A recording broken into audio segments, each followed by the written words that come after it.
तो पिछले video lecture में मैंने आपको होम टैब के बारे में बताया था। होम टैब में मैंने आपको कंडीशनल, फॉर्मेटिंग, इंसर्ट टैबलेट और ऑटो सम, फाइंड रिप्लेस आदि के बारे में बताया। आज के इस वीडियो लेक्चर में मैं आपको बताने जा रहा हूँ इंसर्ट का यूज कैसे करते हैं। तो MS एक्सेल में ये दूसरा टैब है जिसे इंसर्ट टैब कहते हैं। जैसा कि इसी के नाम से इसका उसी तरीके का काम होता है। तो इंसर्ट टैब वो टैब होता है जिसके माध्यम से हम वर्कशीट में अलग अलग प्रकार के आइटम्स जैसे tablet, tables, illustration, charts, link, text, symbol आदि को इंसर्ट कर सकते हैं। तो इंसर्ट टैब्स को हम अगर इसे खोलना है तो इंसर्ट टैब को एक्सेस करने के लिए हम माउस की मदद से सीधे इंसर्ट टैब पे क्लिक कर सकते हैं, या फिर हम यहाँ से Alt+N प्रेस करते हैं तो आपका इंसर्ट टैब ओपन हो जाता है। इंसर्ट टैब में कुल 10 सेक्शन होते हैं या फिर 10 ग्रुप होते हैं, और प्रत्येक ग्रुप में कुछ ना कुछ कमांड्स होती है जिनके फंक्शन के बारे में हम विस्तार से जानकारी प्राप्त करेंगे। तो चलिए हम एक एक करके सभी ग्रुप के अंतर्गत आने वाले ऑप्शन के बारे में और उनको कैसे यूज़ करना है इसके बारे में जानते हैं। तो इसमें अलग अलग ऑप्शंस हमें देखने को मिल रहे हैं, जैसे कि आपका pivot table, picture, clip art, shapes, smart art और स्क्रीनशॉट आदि बहुत सारे आपको इसमें मेनू बार में दिखाई दे रहे होंगे फंक्शंस। तो अलग अलग प्रकार की टेबल को इंसर्ट कर सकते हैं। इन तीनों ऑप्शनों के बारे में हम विस्तार से जानेंगे। तो सबसे पहले इसमें आता है आपका पिवट टेबल। तो पिवट टेबल के बारे में मैंने आपको अपने वीडियो में, जब मैंने डैशबोर्ड बनाया था तो वहाँ पर भी पिवट टेबल का यूज़ किया था। तो इसमें पिवट टेबल का यूज़ कहाँ करते हैं? तो पिवट टेबल अगर आपके पास बहुत बड़ी मात्रा में डाटा है या फिर डाटा बहुत कॉम्प्लेक्स है जिसको एनालाइज करना बहुत मुश्किल होता है, तो ऐसे डाटा को एनालाइज करने के लिए हम पिवट टेबल का इस्तेमाल करते हैं, क्योंकि जो डाटा होता है वो काफ़ी बड़ा होता है और उसको अरेंज करने के बाद उसको समराइज़ कर सकते हैं। इसमें अलग अलग प्रकार के फ़िल्टर लगाए जा सकते हैं जिसमें किसी लंबे डाटा को छोटा किया जा सकता है। जैसे मान लेते हैं कि मैंने इस डाटा को सिलेक्ट किया और सिलेक्ट करने के बाद मैं इसे पिवट टेबल में जा रहा हूँ।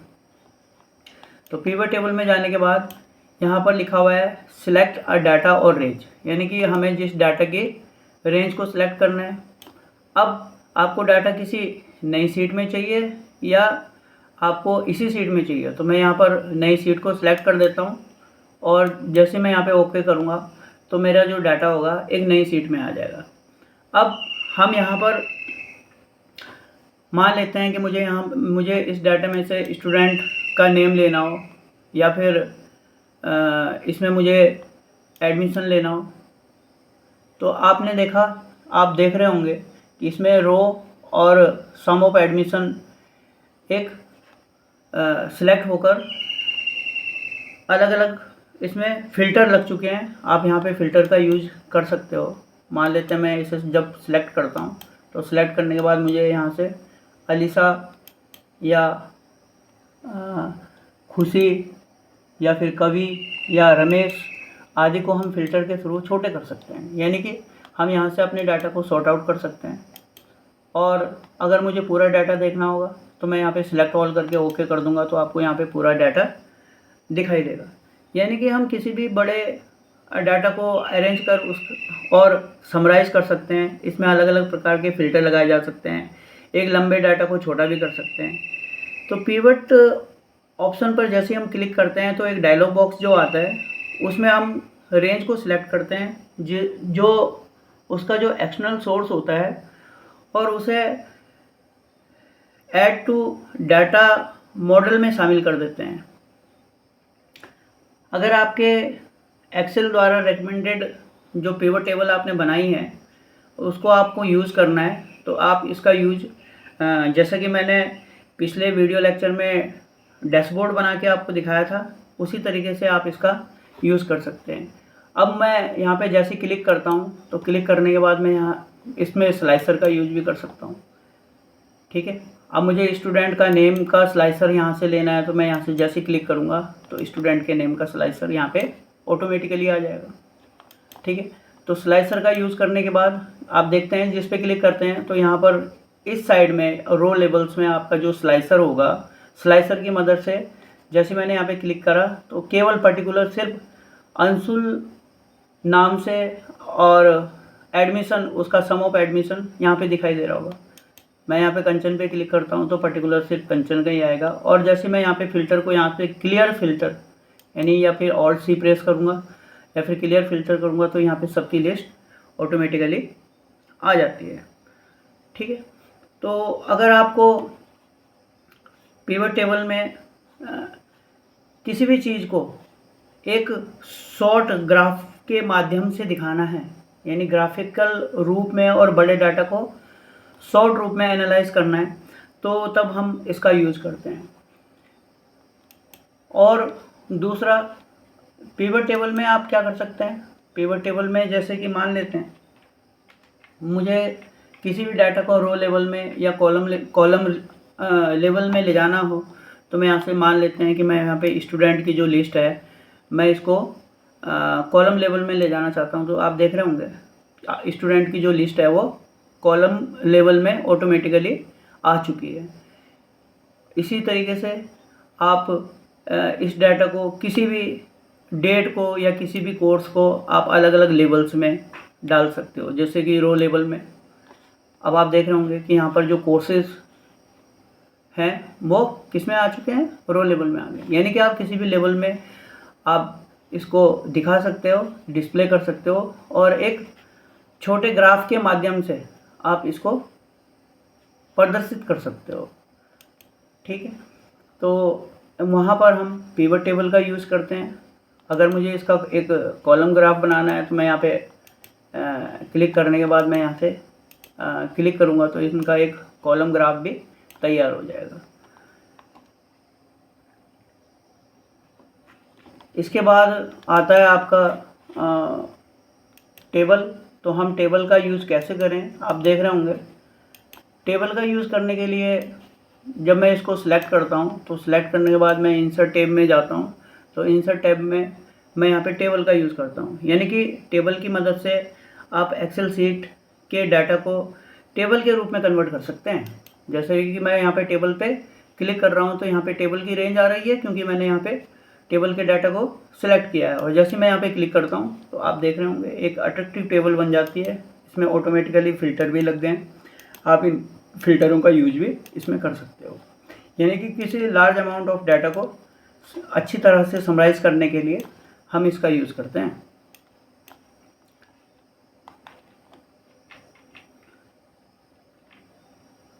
जैसे ही आप इस ऑप्शन पे क्लिक करेंगे तो डाटा की जो रेंज है वो रेंज को सिलेक्ट कर लेगा, और चाहे तो आप खुद से भी डाटा को सिलेक्ट कर सकते हो। और जिसके बाद जैसे ही आप ओके पे क्लिक करेंगे तो डाटा टेबल के रूप में कन्वर्ट हो जाएगा। तो जैसा कि मैंने आपको किया है, करके दिखाया है, इसको डायग्राम फॉर्म में या ग्रुप के ऑप्शन की मदद से आप वर्कशीट में पिक्चर, शेप, स्मार्ट आर्ट या इसमें स्क्रीनशॉट भी इंसर्ट कर सकते हो अपनी टेबल में। तो जो भी आपने टेबल बनाई है आप उसमें स्क्रीनशॉट का भी यूज़ कर सकते हो। इसके अलावा आप यहाँ पे किसी पिक्चर को आपको इसमें अनेबल करना है तो आप कोई भी पिक्चर ले सकते हो। अगर मेरे पास कोई पिक्चर अवेलेबल हुई, ये पिक्चर है, तो आपने यहाँ पे किसी भी पिक्चर को आप इसमें टेबल में लगा सकते हो। जैसे कि मैंने ये वाली पिक्चर लगाई है, इसमें अलग अलग पिक्चर के शेप्स आते हैं, यानी कंप्यूटर पर किसी भी पिक्चर को ढूंढ के वर्कशीट में इंसर्ट कर सकते हो। या फिर आप ऑनलाइन पिक्चर भी आप यहाँ से ऑनलाइन सोर्स से पिक्चर को ढूंढ के वर्कशीट में इंसर्ट कर सकते हो। यहाँ पर पिक्चर के अलग अलग शेप्स हैं, आप उन शेप्स का भी यूज़ कर सकते हो, करेक्शन का यूज़ कर सकते हो। जिस हिसाब से पिक्चर है उस हिसाब से आप यहाँ पे अनेबल कर सकते हो। डाटा में आप कहीं भी इसको लगा सकते हो, ऊपर या नीचे या फिर वर्कशीट में। इसका कलर चेंज कर सकते हो, जिस कलर में आपको चाहिए उस कलर में आप यहाँ पे पिक्चर को लगा सकते हो। बॉर्डर का यूज़ कर सकते हो, आप इसे क्रॉप कर सकते हो, है नी। तो आप इसमें जो कुछ भी आपको देखना हो, इसमें लेआउट का यूज़ कर सकते हो, है नी। स्मार्ट आर्ट का यूज़ कर सकते हो आप, शेप्स का। इसमें नेक्स्ट आपका जैसे शेप्स हैं, तो आप इसमें शेप का यूज़ भी कर सकते हो। इस ऑप्शन पे क्लिक करके आप अलग अलग प्रकार की शेप जैसे लाइन, रेक्टेंगल, एरो आदि को अपने एक्सेल सीट में इंसर्ट कर सकते हो। जैसे कि मान लेते हैं मुझे ये वाली शेप चाहिए, तो मैं यहाँ पे इस शेप को यहाँ पे इंसर्ट कर दिया, ठीक है। शेप में अलग अलग कलर यहाँ पे अप्लाई कर सकते हो और इसके अलग अलग पिक्चर या शेड को यूज़ कर सकते हो। तो इसमें बहुत सारे ऑप्शन दिए हुए हैं जिसको कि आप अपनी एक्सेल शीट में इंसर्ट कर सकते हो। इसके अलावा आप देख रहे होंगे कि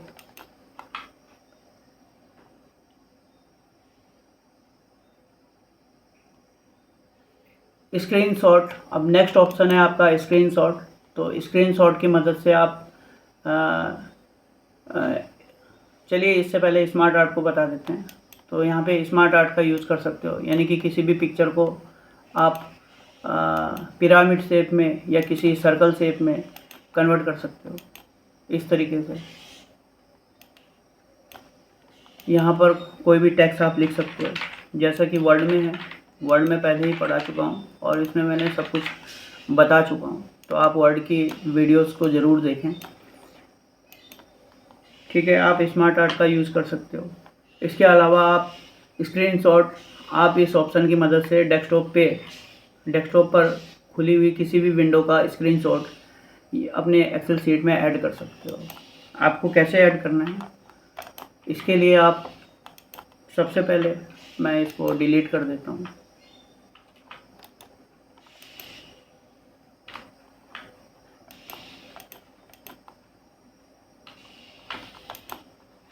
और मैं इंसर्ट में जा रहा हूँ। इंसर्ट में जाने के बाद मैं स्क्रीनशॉट में जाता हूँ और यहाँ पे स्क्रीन क्लिपिंग का यूज़ करूँगा।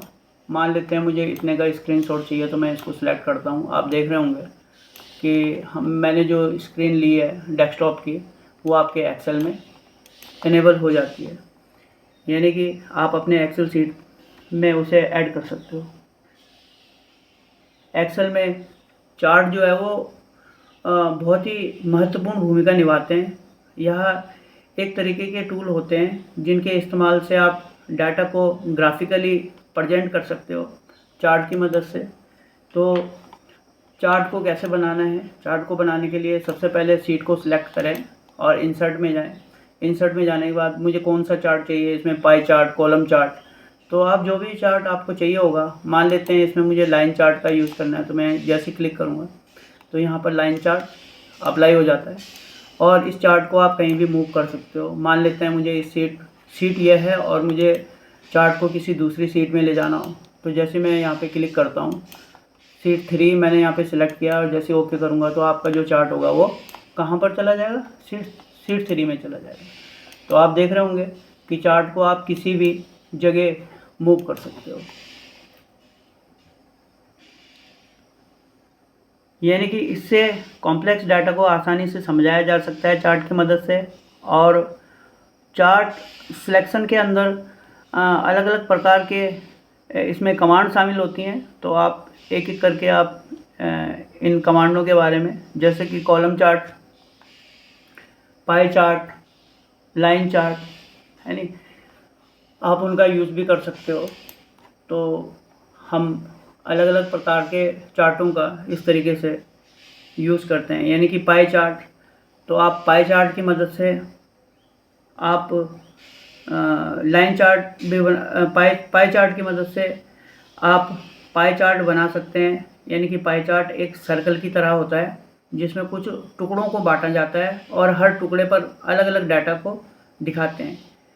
इसी तरीके से लाइन चार्ट होता है। तो पाई चार्ट आप देख रहे होंगे, मैं इसको सिलेक्ट करके इसमें पाई चार्ट का यूज़ कर रहा हूँ। देखिए, क्योंकि दोस्तों मैंने पहले से ही इसमें चार्ट बना रखा है, तो इसमें इसलिए पाई चार्ट आ नहीं रहा है। तो सबसे पहले मुझे इस चार्ट को यहाँ से डिलीट करना होगा और उसके बाद मैं अपनी शीट में जा रहा हूँ, जो शीट मैंने बनाई है। और शीट बनाने के बाद मैं इसको भी हटा देता हूँ एक बार। मैं यहाँ पे कुछ भी लिख देता हूँ। अब मुझे इसको पाई चार्ट के थ्रू दिखाना है, तो मैं इसको सिलेक्ट कर देता हूँ और सिलेक्ट करने के बाद मैं यहाँ पे इंसर्ट में जाता हूँ और पाई चार्ट का यूज़ करूँगा। क्योंकि मैंने यहाँ पर कुछ लिखा नहीं है, तो इसलिए यहाँ पे पाई चार्ट अलग अलग टुकड़ों में दिखाई नहीं दे रहा है। इसके लिए आपको डाटा में कुछ लिखना होगा। अगर आप कुछ नहीं लिखते हैं तो ये बिल्कुल ही ब्लैंक दिखाई देगा। तो इस तरीके से पाई चार्ट का यूज किया जा सकता है। मैं इसको अभी हटा देता हूँ फ़िल्टर को। तो मैंने यहाँ पे फ़िल्टर हटा दिए हैं। अब मैं इंसर्ट में जा रहा हूँ। इंसर्ट में जाने के बाद मैं यहाँ पे पाई चार्ट दोबारा से क्लिक करके देखता हूँ, क्योंकि यहाँ पे मैंने फ़िल्टर और पाई चार्ट का यूज पहले से किया हुआ है, तो इसमें पाई चार्ट नहीं आएगा। मैं आपको वैसे समझा देता हूँ, आप खुद ही करके देख सकते हैं। इसके अलावा इसमें अलग अलग चार्ट्स होते हैं, जैसे कि आपका बार चार्ट होता है। तो बार चार्ट की मदद से हम कॉलम चार्ट जैसा ही होता है ये भी। तो कॉलम चार्ट और बार यानी वर्टिकल सीधे होते हैं और इसमें बार हॉरिजॉन्टल होते हैं, ठीक है। और इसके अलावा इंसर्ट में आपके एरिया चार्ट भी होता है। तो एरिया चार्ट का यूज़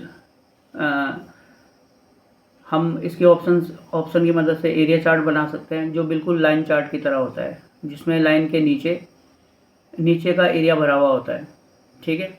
इसके अलावा स्कैटर का यूज भी कर सकते हो आप। तो स्कैटर या जिसे बबल चार्ट भी बोलते हैं, तो इसकी मदद से आप स्कैटर चार्ट बना सकते हो, ठीक है। और ये चार्ट बहुत सारी वैल्यू के सेट के बीच में जो संबंध होता है उसको दिखाने का काम करता है। इसके अलावा स्टॉक चार्ट भी है, लाइन चार्ट है, कॉलम चार्ट है ना। तो इसका आप यूज़ करें। मैंने आपको इसमें देखता हूँ, अगर इसमें स्टॉक मैनेजमेंट की कोई सीट ओपन कर लेते हैं, ये है। अब मुझे इसमें चार्ट का यूज़ करना है, तो मैं मान लेते हैं कि मुझे यहाँ पे पाई चार्ट को दिखाना है। तो ये देखिए, आपको दिखाई दे रहा होगा, क्योंकि मैंने बिल्कुल नई सीट अभी ली है, तो यहाँ पे आपका पाई चार्ट का यूज़ ईजिली हो पा रहा है। इसके अलावा आप इसमें बबल चार्ट का यूज कर सकते हो, या insert stock surface raider chart, यानी इसकी मदद से आप विभिन्न प्रकार के चार्ट बना सकते हैं, जैसे स्टॉक चार्ट, सरफेस चार्ट, है ना। तो आप इंसर्ट में जाएं। तो इंसर्ट में जाने के बाद आपको जो जो चार्ट इसमें बनाने हैं, यहाँ पे अदर चार्ट लिखा हुआ है, आप अदर चार्ट में जाके जिस हिसाब के आपको चार्ट चाहिए उस हिसाब से आपको चार्ट आ जाएगा। और आप इस चार्ट का कलर भी चेंज कर सकते हो, जैसा कलर आपको अप्लाई करना है अपने चार्ट में, उस हिसाब से आप चार्ट का रूप बदल सकते हो, ठीक है। अगर मुझे यहाँ पर कोई भी डाटा सेलेक्ट करना है, तो आप उस डाटा को रेंज दे के उसे सिलेक्ट कर सकते हो, ठीक है। चार्ट टाइप, आप इसे अलग अलग चार्ट टाइप्स में भी कन्वर्ट कर सकते हो। जैसा चार्ट आपको चाहिए उसके हिसाब से आप यहाँ पे सिलेक्ट करके उस चार्ट को अपने एक्सेल शीट में अनेबल कर सकते हो।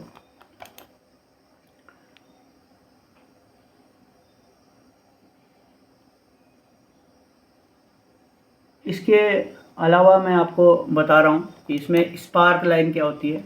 स्पार्क लाइन एमएस एक्सेल में जो इंसर्ट में जो स्पार्क लाइन होती है, वो छोटे चार्ट होते हैं जो कि एक्सेल वर्कशीट के एक सेल में होते हैं। जैसे मान लेते हैं मैं इसको सिलेक्ट कर देता हूँ और एक ही सेल में मुझे चार्ट का यूज़ करना है, तो मैं वहाँ पे स्पार्क चार्ट का यूज़ करूँगा। ये देखिए, मुझे कौन सी रेंज चाहिए, मुझे ये वाली रेंज चाहिए, तो आप यहाँ पे क्लिक करेंगे तो आपका ये स्पार्क चार्ट आ गया। आप देख रहे होंगे कि यहाँ पे जैसे मैं क्लिक कर रहा हूँ तो यहाँ पे स्पार्क चार्ट का यूज़ हो रहा है।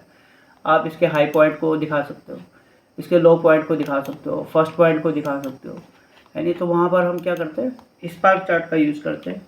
तो स्पार्क चार्ट की मदद से आप किसी दो लाइनों के बीच में एक छोटा चार्ट क्रिएट कर सकते हो, जिसे कि हम स्पार्क चार्ट कहते हैं, ठीक है, जिसे मिनी चार्ट का यूज, इसे एक मिनी चार्ट भी कहते हैं, है नहीं।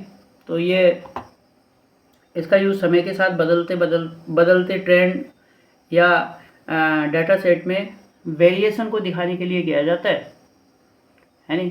तो हमें तीनों ऑप्शन देखने को मिल रहे हैं, जैसे लाइन चार्ट हो गया, कॉलम स्पार्क चार्ट हो गया, विन लॉस स्पार्क चार्ट हो गया, तो वहाँ पर हम इसका यूज़ करते हैं। इसके अलावा जब हम किसी भी शीट को ओपन करते हैं, मान लेते हैं हमने ये वाली शीट ओपन की है और यहाँ पर मुझे फ़िल्टर का यूज़ करना है, तो आप इसमें फ़िल्टर का यूज़ भी कर सकते हैं। जैसे आप यहाँ पे सिलेक्ट करेंगे, सिलेक्ट करने के बाद आप इंसर्ट में जा रहे हैं, तो इंसर्ट में जाने के बाद आप यहाँ पे फ़िल्टर का यूज़ कर सकते हैं। यानी कि फ़िल्टर का यूज़ मैंने आपको वैसे करना पहले बता चुका हूँ। होम में आप जैसे आप क्लिक करेंगे और फ़िल्टर पे क्लिक करेंगे तो इसमें फ़िल्टर भी अप्लाई हो जाते हैं। आप फ़िल्टर की मदद से आप अपने जो डाटा है आप उसे यहाँ से सॉर्ट आउट कर सकते हो, इसे दिखा सकते हो और किसी भी डाटा को हाइड कर सकते हो।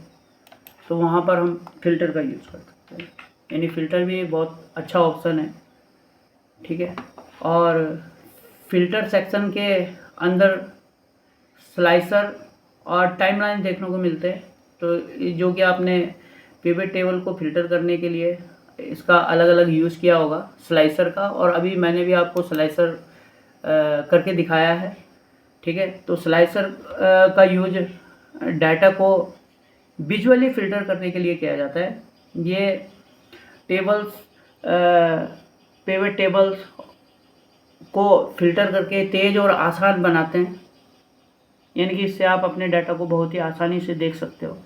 यानी टाइमलाइन की मदद से आप पिवट टेबल के डेट के अनुसार फ़िल्टर कर सकते हैं, यानी जिस डेट में आपको फ़िल्टर करना है उस डेट में आप वहाँ पर फ़िल्टर का यूज़ कर सकते हो।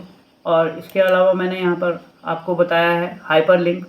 तो इस ऑप्शन की मदद से आप डॉक्यूमेंट्स में एक हाइपरलिंक क्रिएट कर सकते हो, यानी कि जैसे हम हाइपरलिंक पे क्लिक करते हैं और मान लेते हैं कि मुझे अपनी ये पहली सीट है और मुझे पहली सीट को लिंक करना हो किसी दूसरी सीट से, तो मैं पहली सीट पे यहाँ पे क्लिक करूँगा और क्लिक करने के बाद मैं हाइपरलिंक पे क्लिक करता हूँ और मुझे इसे बुक 1 से जोड़ना है, तो मैं यहाँ पे बुक 1 पे क्लिक करके ओके कर दूँगा। तो आप देख रहे होंगे इसकी मदद से यहाँ पे हमने बुक 1 से लिंक किया है कौन सी सीट को, स्टॉक मैनेजमेंट को, और मैं इसकी मदद से मैं इसका इंटरलिंक भी बना सकता हूँ। जैसे कि मान लेते हैं कि प्लेस दिस डॉक्यूमेंट्स, अब मान लेते हैं इसका आपकी सीट 3 नंबर पे या 2 नंबर पे है, तो आप वहाँ पे क्लिक कर देंगे और जैसे आप क्लिक करेंगे तो यहाँ से आप क्लिक करते हैं तो इसका इंटरलिंक उस 2 नंबर पे बन जाता है, यानी कि जहाँ पर आपकी टेबल होगी। यह लिंक किसी एग्जिस्टिंग फाइल या फिर वेब पेज या डॉक्यूमेंट्स में एक ही स्थान पे हो सकती है, और इसकी जो हाइपरलिंक की जो शॉर्टकट कीज होती है वो होती है कंट्रोल के, ठीक है दोस्तों। तो आप इस तरीके से इसका हाइपरलिंक का यूज़ कर सकते हो। टेक्स्ट बॉक्स, यानी कि टेक्स्ट बॉक्स का यूज़ हम इस तरीके से कर सकते हैं, आप टेक्स्ट बॉक्स में कुछ भी अनेबल कर सकते हैं, यानी टेक्स्ट बॉक्स की मदद से आप अपने वर्कशीट में कहीं भी एक टेक्स्ट बॉक्स ड्रॉ कर सकते हो।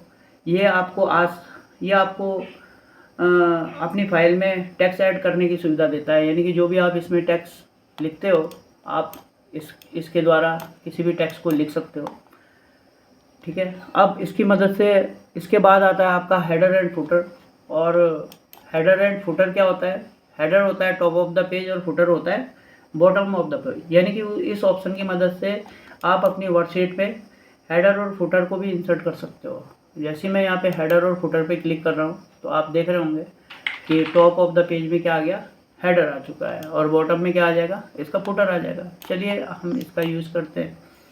तो यूज़ करने के लिए हम इसमें फ़ाइल नेम मैं मान लेते हैं, मैं यहाँ पे फ़ाइल नेम कुछ भी डाल देता हूँ। डेट टाइम आदि की जानकारी दिखाने के लिए ये बहुत उपयोगी होता है, और इसकी मदद से आप वर्कशीट के हर पेज के ऊपर और नीचे आप कुछ भी लिख सकते हो।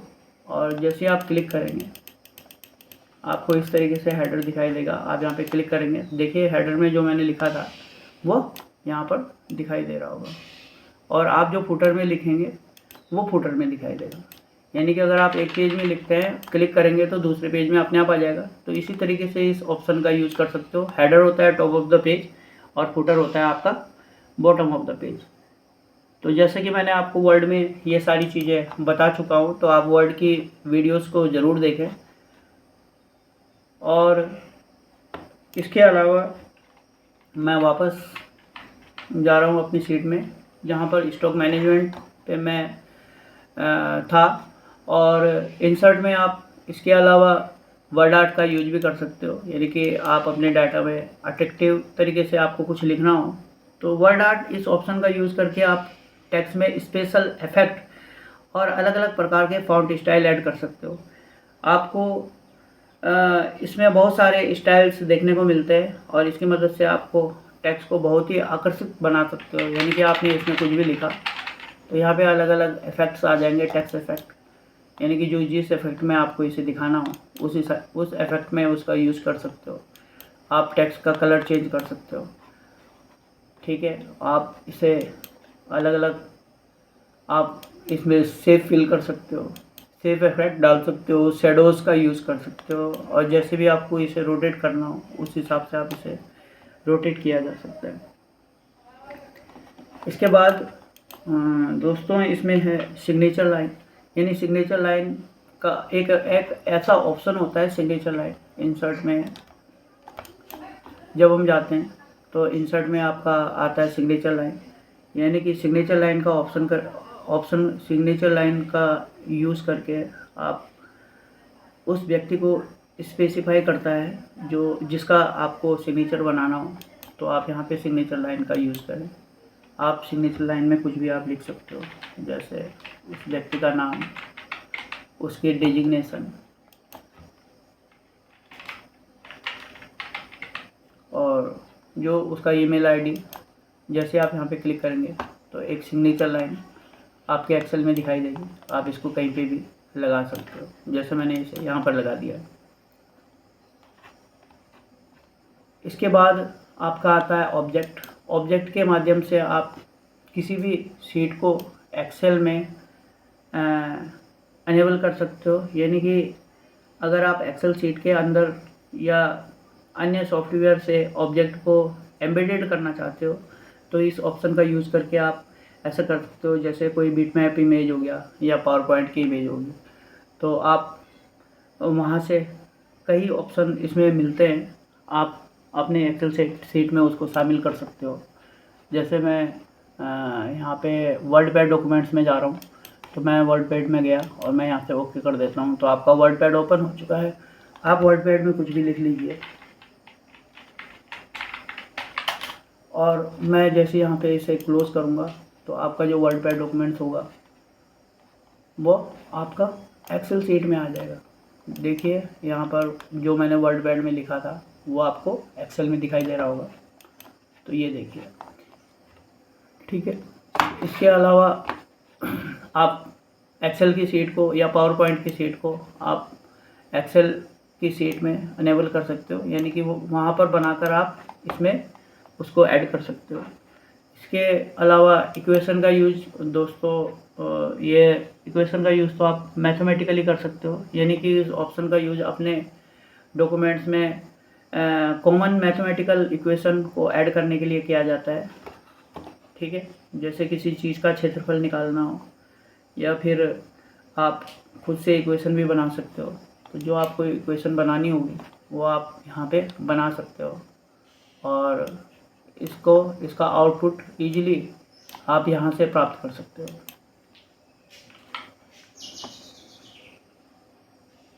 अगला है मेरे पास इंसर्ट में सिंबल। यानी सिंबल की मदद से आप अपने वर्कशीट में वो कैरेक्टर ऐड कर सकते हो जो कि हमें अपने कीबोर्ड पे देखने को नहीं मिलते। जैसे कि कोई मार्क या कोई यूनिक सिंबल है नहीं, तो यहाँ पर ऐड कर सकते हो, ठीक है। तो उसके लिए हम सिंबल में जाते हैं और सिंबल में मान लेते हैं कि मुझे कोई यूनिक सिंबल ये वाला P वाला चाहिए, तो मैं यहाँ पे इंसर्ट कर देता हूँ। आप देख रहे होंगे तो यहाँ पे P वाला जो सिंबल है ये ऐड हो चुका है। तो आज मैंने आपको बताया कि MS एक्सेल में इंसर्ट टैब का यूज़ कैसे करना है। आपने MS एक्सेल के बारे में जानकारी प्राप्त की। इसमें आपने जाना कि माइक्रोसॉफ्ट एक्सेल में कितने सेक्शंस होते हैं, तो 10 सेक्शंस होते हैं इसमें, और इनका अलग अलग उपयोग